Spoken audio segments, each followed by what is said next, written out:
ಅಮಾಯಕರು ಸಾವಾಯಿತು. ಇವತ್ತು ಕೂಡ ಮಾನ್ಯ ಪ್ರಧಾನಮಂತ್ರಿಗಳು ಬರ್ತಾ ಇರೋದಕ್ಕಿಂತ ಮುಂಚೆ 2 ದಿನ ಮುಂಚೆ ಬಂದ್ಬಿಟ್ಟು ಎಲ್ಲೋ ಲೈನಲ್ಲಿ ರೌಂಡ್ ಹೊಡೆದ್ಬಿಟ್ಟು ಇದನ್ನ ನಾವೇ ಮಾಡಿದ್ದು ಅನ್ನುವಂತ ಏನ್ ರಾಜ್ಯ ಸರ್ಕಾರದ ಪ್ರಯತ್ನ ಇದೆ.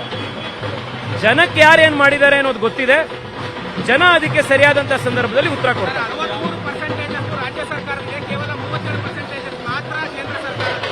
ನೋಡ್ರಿ, ಮೆಟ್ರೋ ವರ್ಕ್ ಆಗುವಂಥದ್ದು 20-20-60 ಅನ್ನುವಂಥ ರೇಷಿಯೋದಲ್ಲಿ 20% ರಾಜ್ಯ ಸರ್ಕಾರ, 20% ಕೇಂದ್ರ ಸರ್ಕಾರ, ಇನ್ನು 60%ಗೆ ಇಂಟರ್ನ್ಯಾಷನಲ್ ಸಾಲ.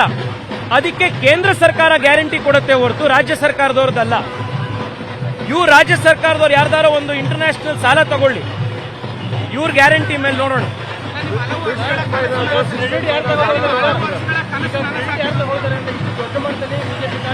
ಇದು ಕ್ರೆಡಿಟ್ ಯಾರಿಗೆ ಸೇರಬೇಕು ಅಂತಂದ್ರೆ, ಈ ಮೆಟ್ರೋ ಲೈನು ತಯಾರಾಗಿರುವಂಥದ್ದು ಬೆಂಗಳೂರಿನ ನಾಗರಿಕರ ಹಣದಿಂದ.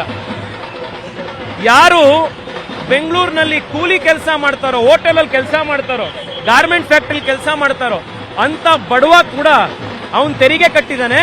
ಆ ತೆರಿಗೆ ಹಣದಿಂದ ಇದು ರೆಡಿಯಾಗಿರುವಂಥದ್ದು. ಇದರ ನಿಜವಾದ ಕ್ರೆಡಿಟ್ ಹೋಗಬೇಕಾಗಿರೋದು ಬಿಜೆಪಿಗೂ ಅಲ್ಲ, ಕಾಂಗ್ರೆಸ್ಸಿಗೂ ಅಲ್ಲ, ಬೆಂಗಳೂರಿನ ಸಾಮಾನ್ಯ ಪ್ರಜೆಗೆ ಹೋಗಬೇಕಾಗಿರೋದು.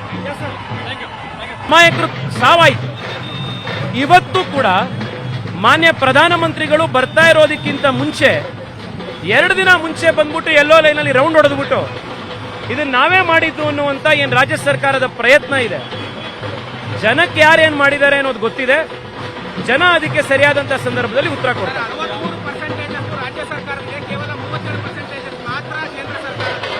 ನೋಡ್ರಿ, ಮೆಟ್ರೋ ವರ್ಕ್ ಆಗುವಂಥದ್ದು 20-20-60 ಅನ್ನುವಂಥ ರೇಷಿಯೋದಲ್ಲಿ 20% ರಾಜ್ಯ ಸರ್ಕಾರ, 20% ಕೇಂದ್ರ ಸರ್ಕಾರ, ಇನ್ನು 60%ಗೆ ಇಂಟರ್ನ್ಯಾಷನಲ್ ಸಾಲ. ಅದಕ್ಕೆ ಕೇಂದ್ರ ಸರ್ಕಾರ ಗ್ಯಾರಂಟಿ ಕೊಡುತ್ತೆ ಹೊರತು ರಾಜ್ಯ ಸರ್ಕಾರದವ್ರದ್ದಲ್ಲ. ಇವ್ರು ರಾಜ್ಯ ಸರ್ಕಾರದವ್ರು ಯಾರ್ದಾರೋ ಒಂದು ಇಂಟರ್ನ್ಯಾಷನಲ್ ಸಾಲ ತಗೊಳ್ಳಿ, ಇವ್ರ ಗ್ಯಾರಂಟಿ ಮೇಲೆ ನೋಡೋಣ.